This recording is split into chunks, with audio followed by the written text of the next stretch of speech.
Hello friends, welcome to my channel. So friend, आज हम इस वीडियो में करने वाले हैं BA first year English literature की पोएम जिसका नाम है go and catch a falling star, जो कि जॉन डन की लिखी हुई है। एंड इसमें जो पोइट है वो अपना वुमेन के प्रति जो डिस्ट्रस्ट है, अविश्वास है, उसके बारे में बताते हैं।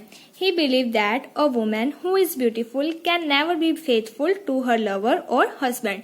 तो यहाँ पर जो जॉन डन है वो इस बात में विश्वास करते हैं कि एक वुमेन जो कि सुंदर दिखाई देती है वो कभी भी फेथफुल लॉयल नहीं हो सकती है, ना तो अपने हस्बैंड के प्रति और ना ही अपने लवर के प्रति। The theme of the poem is women inconstancy, यानी कि ये जो पोइम की थीम है ये क्या है, वुमेन की बेवफाई पर। जो पोइट है वो वुमेन के ऊपर ट्रस्ट नहीं करते हैं, उसी के ऊपर ये पोइम बेस्ड है। The poet mentioned many impossible things and says that just as these things are impossible, so also it is impossible to find a fair and faithful woman. तो यहाँ पर जो पोइट है वो बहुत सारी बातें मेंशन करते हैं जो कि इम्पॉसिबल होती हैं। वो कहते हैं जिस तरीके से इन सब चीजों को प्राप्त करना इम्पॉसिबल है, असंभव है, उसी तरीके से एक वुमेन को फाइंड करना जो कि फेयर भी हो, सुंदर भी हो, प्लस वो लॉयल भी हो, विश्वसनीय भी हो, इस चीज को फाइंड आउट करना भी इम्पॉसिबल है। तो यहाँ पर वो जो इम्पॉसिबल चीजों को मेंशन करते हैं वो कौन कौन सी है, सो वो बताते हैं it is impossible to catch a falling star, कि एक टूटते हुए तारे को पकड़ना इम्पॉसिबल है। It is equally impossible to produce a human body from the root of the mandrake plant. तो यहाँ पर जो पोइट है वो कहते हैं इसके साथ ही जो मैंड्रक प्लांट है उसकी रूट, उसकी जो जड़ें हैं, उसमें से किसी ह्यूमन बॉडी को प्राप्त करना भी इम्पॉसिबल है। उसी तरीके से एक यानी कि ऐसी वुमेन को प्राप्त करना या ऐसी वुमेन को फाइंड आउट करना जो कि सुंदर भी हो प्लस वो फेथफुल भी हो, वो भी क्या है, इम्पॉसिबल है। No one can show where the past years have gone. कोई भी इंसान ये नहीं बता सकता है कि जो बीता हुआ समय है वो कहाँ पर चला गया, ना ही कोई बीते हुए समय को वापस लेकर आ सकता है। ये सब बातें क्या है, इम्पॉसिबल हैं। There is no one in the world who can tell the name of the person. इस संसार में कोई भी ऐसा व्यक्ति नहीं है जो कि उस व्यक्ति का नाम बता दे, उस पर्सन का नाम बता दे। Who split the foot of शैतान, जिसने शैतान के फुट को स्प्लिट किया था यानी कि चीरा था। It is also impossible to hear the song of mermaids. इसके साथ ही ये बात भी इम्पॉसिबल है कि हम जो मरमेड के सॉन्ग्स को सुन सकें। No one can change human nature. कोई भी इंसान है जो वह एक यानी कि ह्यूमन का, मानव के व्यवहार को परिवर्तित नहीं कर सकता है। So as not to feel the pain of envy. इसके साथ ही ना तो हम जो ईर्ष्या का पेन है, जो दुख है या ईर्ष्या की भावना है उसे फील कर सकते हैं, और to find out the reason, और ना ही हम कोई ऐसा रीजन फाइंड आउट कर सकते हैं मेक ए मैन होनेस्ट, कि हमें नहीं पता कि कौन सा ऐसा रीजन है जिसके द्वारा एक जो मैन है, एक जो व्यक्ति है वो ईमानदार बन सकता है।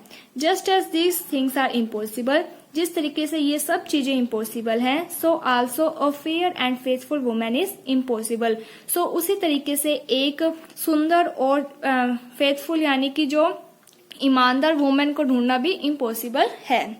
इसके बाद लिखा हुआ है the poet says that, poet कहते हैं अ मैन, एक आदमी, who is born with the power to see strange things rights, यानी कि एक व्यक्ति जिसको बहुत सारी पावर्स हो, यानी कि जिसका जन्म एक ऐसी पावर के साथ हुआ हो कि वो strange rights even invisible object, यानी कि वो जो चीजें अदृश्य होती हैं उन्हें भी देख सकता है। If he right 10,000 days and night, अगर वो 10,000 साल दिन और रात ट्रेवल करेगा ऑल ओवर द वर्ल्ड, अगर वो पूरे संसार में भी ट्रेवल कर ले, till his hair turn grey, even उसके जो हेयर हैं वो भी क्या है, ग्रे पड़ जाएंगे।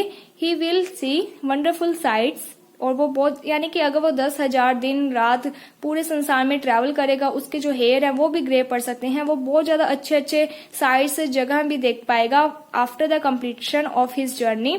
और जैसे उसकी ये जर्नी कंप्लीट होगी, ही विल रिटर्न होम, वो अपने घर आएगा। He will tell the story of his great adventure and wonderful scenes he has seen. तो वो अपने घर पर आकर वो सारी चीजें बताएगा, उसके जो ग्रेट एडवेंचर्स हुए हैं, जो भी उसने वंडरफुल सीन्स देखे हैं, उन सब के बारे में बताएगा। But he will not be able to give a single example of a beautiful and faithful women. तो पर क्या है कि वो एक ऐसा एग्जाम्पल नहीं दे पाएगा, यानी कि वो ये नहीं बता सकेगा कि उसने कभी ही हैड सीन और हेड, यानी कि उसने कभी किसी फेथफुल यानी विश्वसनीय प्लस सुंदर औरत से वो कभी मिला हो या उसने किसी को देखा हो या ऐसी वुमेन के बारे में सुना हो। अगर वो 10,000 वर्षों तक कोई ट्रैवलिंग भी करता है तो जो पोइट है वो कहते हैं कि उस ट्रैवलिंग में वो बहुत अच्छे अच्छे सीन्स दे सकता है, ब्यूटीफुल यानी कि जो नेचर है उसके बारे में देख सकता है, बट वो किसी एक ब्यूटीफुल और फेथफुल वुमेन को नहीं ढूंढ सकता। He means to say that, यहाँ पर जो पोइट है वो कहते हैं to meet a true and faithful lady is impossible, कि किसी एक ऐसी लेडी से मिलना जो कि ट्रू हो, फेथफुल हो, विश्वसनीय हो, ये सब चीजें इम्पॉसिबल हैं। पोइट सेज दैट, पोइट कहते हैं to come across a fair and constant woman is more impossible than the greatest known impossibilities. तो यहाँ पर जो पोइट है वो कहते हैं कि एक ऐसी वुमेन जो कि फेयर हो, सुंदर हो और विश्वसनीय हो, वो उतना ही इम्पॉसिबल है उस वुमेन को ढूंढना जितना कि जितनी भी बहुत जैसे इम्पॉसिबल चीजें हैं उन सब से, यानी कि वो भी क्या है, इक्वल ही इम्पॉसिबल है। जैसे कि टूटते हुए तारे को नहीं पकड़ सकते हैं, उसी तरीके से एक ऐसी वुमेन को भी नहीं ढूंढा जा सकता है जो कि सुंदर भी हो और विश्वसनीय भी हो। In this line the poet says that, यहाँ पर जो पोइट है वो कहते हैं इवन इफ पर chance one come across a women true and fair, अगर जैसे पोइट कहते हैं कि बाय चांस अगर आप किसी एक ऐसी वुमेन से मिल भी लेते हैं जो कि ट्रू भी हो और सुंदर भी हो, she will soon become false and faithless, लेकिन क्या है कि वो जल्दी ही फॉल्स गलत हो जाएगी और फेथलेस अविश्वसनीय हो जाएगी, यानी कि वो आपका विश्वास तोड़ देगी। The poet says that, poet कहते हैं इवन इफ पर chance one come across a women true and fair before one would write the second और थर्ड लेटर टू हर, यानी कि जो पोइट है वो कहते हैं कि अगर पर चांस गलती से भी अगर आपको ऐसी वुमेन मिल जाती है जो कि ट्रू भी हो, फेयर भी हो, तो क्या है कि अगर आप उससे एक बार मिलोगे तो वो आपके लिए लॉयल हो सकती है, बट जब आप उससे को 2 या 3 बार लेटर्स लिखोगे, यानी कि जब आप उससे इंटरेक्शन करने लगोगे, she bound to be false and faithless, तो क्या है वो फॉल्स और फेथलेस बन जाएगी। To see a true women would be wonderful, यानी कि किसी एक ऐसी वुमेन को मिलना जो कि ट्रू हो यानी कि विश्वसनीय हो, ये वंडरफुल बात है। And one would undertake A pilgrimage for that, और इसके लिए एक इंसान को क्या है, तीर्थ यात्रा करनी पड़ेगी। यानी कि जो पॉइंट है उन्होंने कंपैरिजन किया है कि एक ट्रू एंड फेयर वुमेन को ढूंढना एक तीर्थ यात्रा से कम नहीं है, but it would be useless, लेकिन ये जो तीर्थ यात्रा है ये व्यर्थ जाएगी, सिंस बाय द टाइम, उस time the pilgrimage reach the destination the true women would have turn false, जैसे ही उसने यात्रा की, जब वो वुमेन से मिलेगा, एक बार मिलेगा, तब वो वुमेन है जो वो ट्रू एंड फेयर होगी, बट जैसे जैसे टाइम बीतता जाएगा वो जो वुमेन है वो फॉल्स में चेंज हो जाएगी, यानी कि वो क्या है, डिसलॉयल हो जाएगी। इफ एनीवन, यहाँ पर इफ आएगा, if anyone can find a women who is both true and fair, तो यहाँ पर जो पोइट है वो कहते हैं कि अगर किसी को एक ऐसी वुमेन मिलती है जो कि ट्रू भी हो, फेयर भी हो, द पोइट सेज दैट, तो जो पोइट है वो कहते हैं he would go to her, तो वह उस वुमेन के पास जाएगा। यानी कि पोइट कहते हैं कि अगर आपको कोई ऐसी वुमेन मिलती है तो मुझे बताना, मैं उसके पास जाऊंगा, as if on a pilgrimage to some holy place. तो यह एक ऐसा है कि हम किसी तीर्थ स्थान पर जा रहे हैं, एक यानी कि इस तरीके की वुमेन को मिलना एक तीर्थ यात्रा से कम नहीं है। Such a woman would be worthy of worship, इस प्रकार की जो वुमेन है वो वर्शिप के लायक है, उसकी पूजा की जानी चाहिए।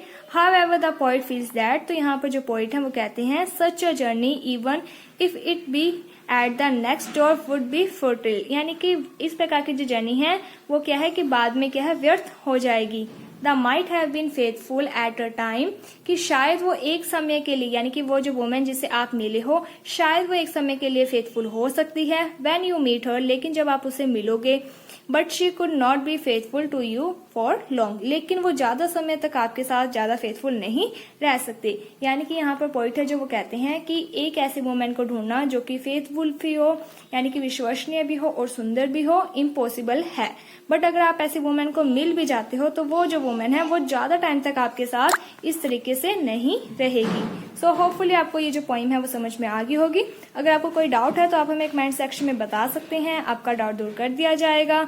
इसके साथ इस वीडियो को ज्यादा से ज्यादा लोगों को शेयर कीजिएगा। अगर आपको ये वीडियो अच्छी लगी है तो like my video, subscribe my channel. Thank you friends for watching my video. Thank you.